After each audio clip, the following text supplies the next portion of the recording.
students. So let's discuss a main topic for NEET 2023, that how to cover the backlogs. The backlog topic which you are facing the problem in, how you will be covering those topic. Let's discuss this in this particular video. Students, आपको पहले ये समझना है कि backlog आपका इकट्ठा कैसे हुआ है. माइट बी आपको टॉपिक समझ नहीं आ रहे होंगे, या फिर आपने जो अपना टाइम टेबल था आप उस पर स्टिक होकर नहीं रहे. तो स्टूडेंट्स, सबसे पहले आपको ये 3 जो पॉइंट है ना उसको क्लियर कर लेना. Number first is dedication. You need dedication for this particular exam to crack. अगर आप चाहते हैं कि इस साल आपका नीट निकले, तो आपको क्या है, डेडिकेशन से पूरी तैयारी करनी है ताकि आपको कोई प्रॉब्लम ना आए एंड कॉन्फिडेंटली अपनी तैयारी को करते चलिए. Second is very important, sticking to the timetable. You should be sticking to your timetable very properly. आपको अपना एक टाइम टेबल बनाना है एंड उसको फॉलो करते चलना है. अगर आप उस टाइम टेबल को फॉलो करते चलोगे ना स्टूडेंट्स, तो आपको कभी भी ऐसा नहीं फेस होगा कि आपके टॉपिक इकट्ठे हो रहे हैं, आप उसको लर्न नहीं कर पा रहे. We have 2 categories of students, class 12 students और कुछ जो है जिन्होंने ये ईयर ड्रॉप कर रखा है. ठीक है, तो कुछ ड्रॉपर स्टूडेंट है, कुछ क्लास 12 के स्टूडेंट्स हैं.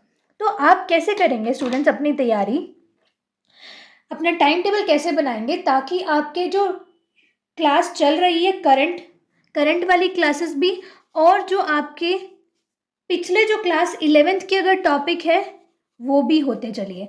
अगर आप क्लास 12th में हो तो आपको क्लास 12th की क्लासेस भी लेनी है, प्लस जो 11th वाले टॉपिक है उनको भी रिवाइज करना है.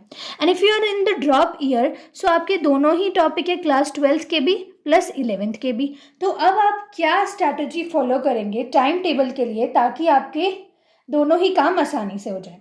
सो नंबर फर्स्ट स्टूडेंट, आपको क्या करना है, हर एक सब्जेक्ट में आपको क्या करना है, सेग्रीगेशन करना है ऑफ चैप्टर्स.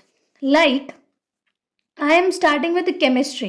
अगर मैं आपसे केमिस्ट्री की बात करूँ स्टूडेंट्स, आपको 2 कैटेगरी बनानी है.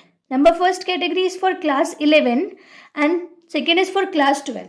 इसमें आपको जो टॉपिक इम्पॉर्टेंट है, इम्पॉर्टेंट टॉपिक की क्या बनानी है, वेटेज के हिसाब से ऑर्डर बनाना है. मतलब जैसे क्लास 11th के अंदर केमिकल बॉन्डिंग बहुत ज़रूरी चैप्टर है और फंडामेंटल चैप्टर है, तो उसको आप पहले लिख लो. उसके बाद लाइक स्टेट्स ऑफ मैटर भी इम्पॉर्टेंट है, तो उसको आप लिख लो.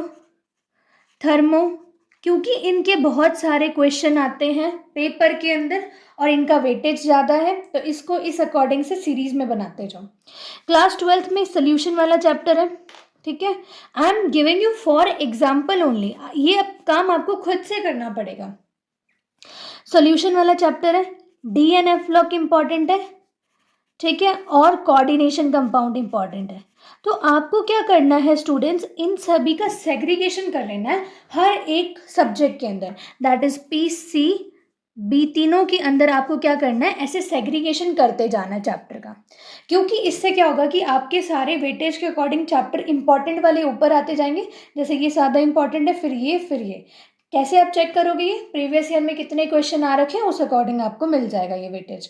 अब आपको क्या करना है, इनकी दो कैटेगरी बनानी है, एक तो थ्योरी और एक इसकी रिवीजन वाला पार्ट. मान लो आपको केमिकल बॉन्डिंग की थ्योरी आती है, सो टिक ऑन दैट. एंड अब आपको इसकी 5 से 6 बार रिवीजन करनी है. वाई 5 से 6 बार? बिकॉज जितनी नंबर ऑफ टाइम आप रिवीजन करोगे टॉपिक को, वो आपकी तैयारी को बूस्ट करता जाएगा और आप अपनी कॉलेज लेने की जो सीढ़ियाँ हैं उसके पास पहुंचते जाओगे.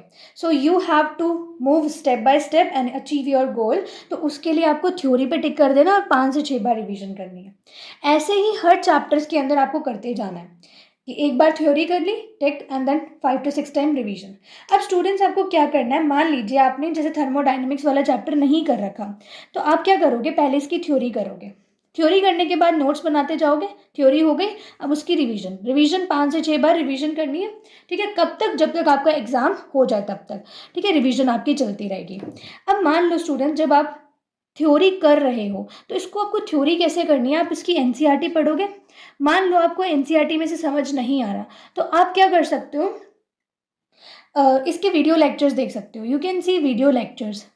वन शॉट से अगर आपको लगता है कि हाँ समझ आ रहा है, that well and good, but I prefer you should go with the complete video lectures, क्योंकि अभी 5-6 मंथ्स है आपके पास अपनी रिवीजन अपना सिलेबस करने को, तो आप कंप्लीट वीडियो लेक्चर्स देखो हर एक चैप्टर के, ताकि कॉन्सेप्ट बिल्डअप होते चले एंड साथ साथ नोट्स प्रिपेयर करते रहना, क्योंकि यही तो नोट्स है जो आपको 5 to 6 टाइम रिवीजन करने में मदद करेंगे। एक बार के लिए जब हम चैप्टर करते हैं तो बेशक हमें 2-3 दिन भी लग सकते हैं, थोड़ा बड़ा चैप्टर है, लेकिन अब हमने कर लिया तो रिवीजन में सिर्फ 1 घंटा ही लगना चाहिए, क्योंकि अब हमने कर रखी है चीज़ें, हमें तो जस्ट उसको क्विक रिकैप में देना है। तो स्टूडेंट्स, अगर आप इस तरीके से पीसीबी तीनों में करोगे तो आपका क्या है, टाइम टेबल फॉलोअप होता जाएगा। अब ये टाइम टेबल कैसे है, जैसे आपने मान लो 11 आवर्स का स्टडी टाइम बना रखा है, तो उसमें कहीं 1 या 2 घंटे एडजस्ट कर लो हर दिन के लिए, कि आपको अपना पिछला बैकलॉग कवर करते चलना है। तो उससे क्या होगा कि डेली बेसिस पर 1-2 टॉपिक आपके बनते जाएंगे, एंड एट द एंड 4-5 महीने बाद आप देखोगे कि आपकी करंट क्लासेस भी हो रही हैं एंड हो गई हैं, और जो आपका पिछला था बैकलॉग वो भी हो गया है।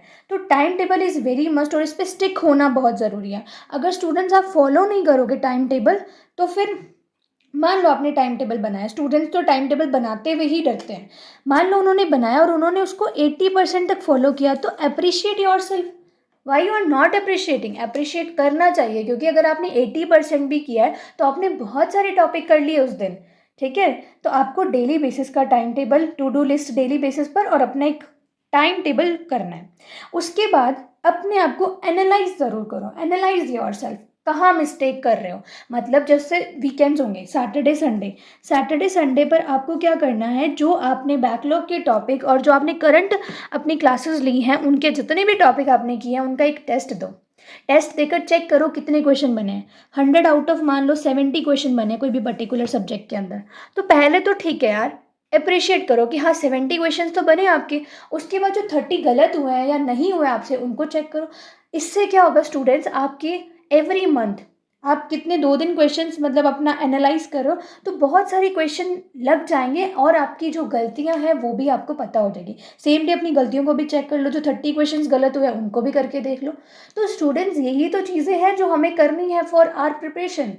You should be dedicated, you should be hard working. कुछ नहीं होता, बस हमें बहुत अच्छे से हार्ड वर्क करना है। हाँ, एक थोड़ा सा ये है कि हमें एक प्लान स्ट्रैटेजी बनाकर चलनी होती है, ताकि हम एक सही रास्ते पर अपना एक सही काम करते चलें। तो बस आप ये करते रहिए, एंड होप कि आपको ये वीडियो मेरी अच्छी लगी होगी, पसंद आई होगी।